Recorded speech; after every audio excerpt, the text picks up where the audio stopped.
Did you know that the F1 Championship trophy in 1970 was actually received by a woman? This is Nina Rindt receiving the trophy from Sir Jackie Stewart after her husband Jochen Rindt had posthumously won the title, and to this date he is the only posthumous winner, and hopefully we never see that again. Turn 9 at the Red Bull Ring has been named in Rindt's honour. He was born in Germany to an Austrian mother and German father. However, he was orphaned as a child when his parents were killed in a bomb raid. So then his grandparents adopted him and brought him up in Graz, Austria. He did actually race under the Austrian flag. The 1970 season featured 13 races, and it was a sad season in that 3 drivers lost their lives in separate instances. We had Bruce McLaren, founder and owner of McLaren, Piers Courage, who was a Williams driver, and Jochen Rindt, who was driving for Lotus. The season started poorly for Rindt. He was out of the points, and the following race in Spain he did retire, but then the next 5 out of 6 races he did win, and then came his home race, Austria. He did actually get pole position but had to retire due to engine issues. In Monza, Italy, is where Rindt sadly lost his life. So he was the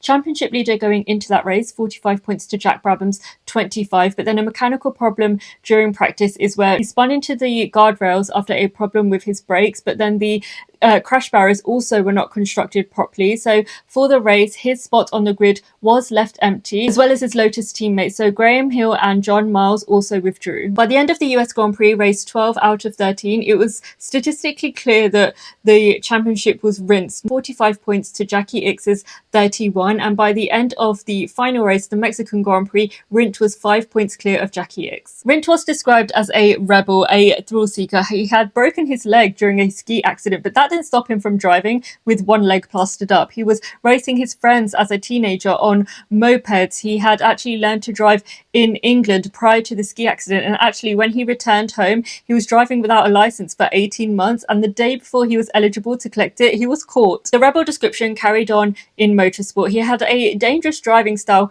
early on, but he was also called the king of Formula 2, and he'd also raced in Le Mans, 1965 being the time that he'd won. It's a funny story actually. So Jackie Ickx had said that Rindt and Maston Gregory had driven like maniacs, so both thought their race was over due to engine failure. Rindt had actually gotten out of his clothes, gotten changed, but then after about half an hour, I think, of repairs, the car started again, and both just said to each other, hey, let's go for it. So they drove pedal to the metal, and victory was theirs. In Formula 1, Rindt drove with Cooper, Brabham and Team Lotus, the team with which he became a posthumous world champion. And even though there was no immediate ceremony, when the ceremony did occur in November, the trophy was awarded by then champion Sir Jackie Stewart to Rindt's wife Nina. And even though it was accepted on her husband's behalf, she became the first woman and the first Finn to accept a Formula 1 World Championship trophy.